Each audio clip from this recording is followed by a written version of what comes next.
everyone, welcome to my presentation. My name is Dina Sarani L, NPM 2341234, and today I would like to present about international corporate cooperation. Jadi baik teman-teman, pertama-tama kita perlu tahu dulu dan kita perlu memahami apa itu International Corporate Cooperation. Secara umum, International Corporate Cooperation adalah kerjasama antara dua atau lebih perusahaan dari negara yang berbeda untuk mencapai tujuan bisnis tertentu. Nah, in simple terms, it means company from different country work together to expand their business and gain mutual benefit. Kerjasama ini bisa terjadi dalam berbagai bentuk seperti berbagai sumber daya atau resource sharing, dan pertukaran teknologi atau teknologi transfer, dan pengembangan produk bersama hingga ekspansi ke pasar internasional. Dalam era globalisasi, perusahaan tidak bisa berdiri sendiri. Mereka membutuhkan kerjasama internasional untuk meningkatkan daya saing, memperluas pasar, dan mengurangi resiko bisnis. Nah, therefore international corporate becomes a key strategy for a global business such as selain itu, kerjasama internasional juga membantu perusahaan dalam mengakses pasar baru yang sebelumnya sulit dijangkau, memahami budaya dan preferensi lokal, serta meningkatkan efisiensi operasional.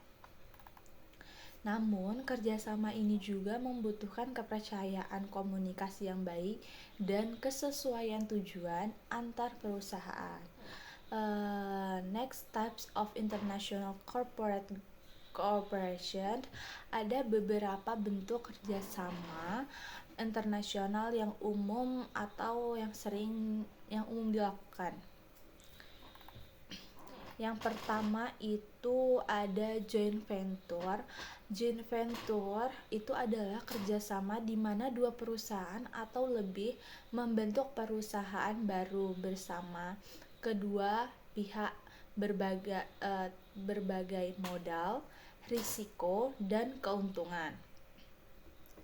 Nah, this strategy is usable for entering new market. And the second, strategis alliance. Strategi alliance adalah kerjasama tanpa membentuk perusahaan baru. Nah, perusahaan tetap berdiri sendiri tetapi bekerja sama dalam bidang tertentu seperti pemasaran atau teknologi. Nah, this cooperation is more flexible and less risk.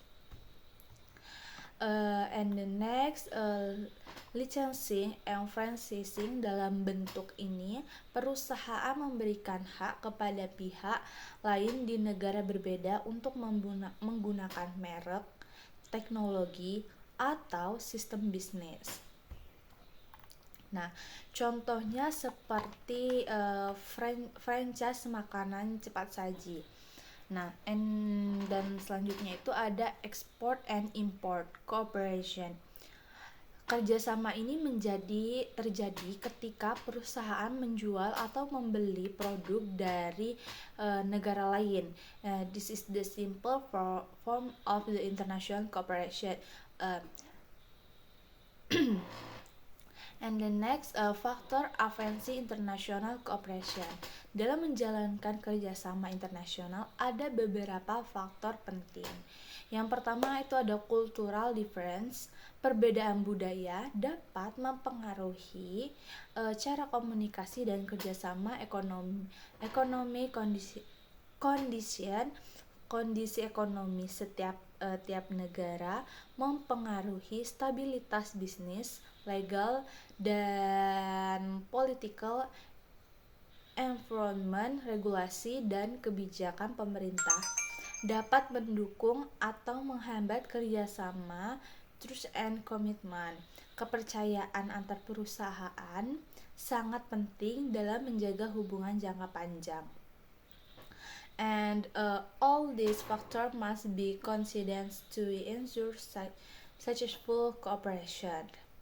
And challenge in international corporate cooperation. Beberapa tantangan yang sering dihadapi. Ada miscommunication akibat perbedaan budaya dan bahasa, konflik of interest antara perusahaan yang bekerja sama, legal difference antar negara, coordination difficulties dalam mengelola operasi lintas negara.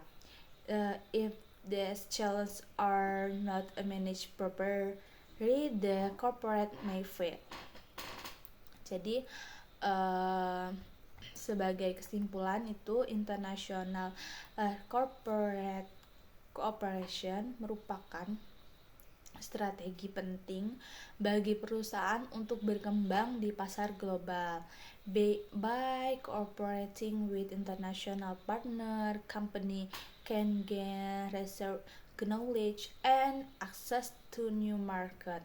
Namun, kerjasama ini harus dikelola dengan baik agar dapat memberikan manfaat yang maksimal. And next, benefit of international corporate cooperation. Selain tantangan, kerjasama internasional juga memberikan banyak manfaat bagi perusahaan, yaitu market expansion. Perusahaan dapat memperluas jangkauan pasar ke berbagai negara. Access to resources, mendapatkan akses ke sumber daya yang lebih luas seperti teknologi dan tenaga kerja. Risk sharing, resiko bisnis dapat dibagi dengan mitra kerja sama, dan knowledge and technology transfer. Perusahaan dapat saling belajar dan meningkatkan kemampuan. This benefit make international corporates very valuable for long-term growth. And the next, there is key success factor. Agar kerjasama internasional berhasil, ada beberapa faktor kunci yang harus diperhatikan, yaitu ada effective communication.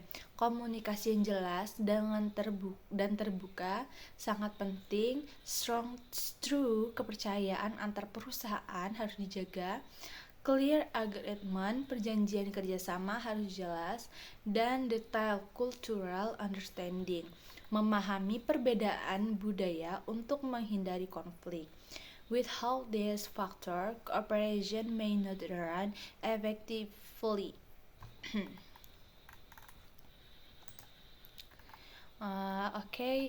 Thank you very much for your nice attention. I hope this presentation is useful and helps your understanding international corporate cooperation better. See you in the next presentation, and I have a great day. Bye bye.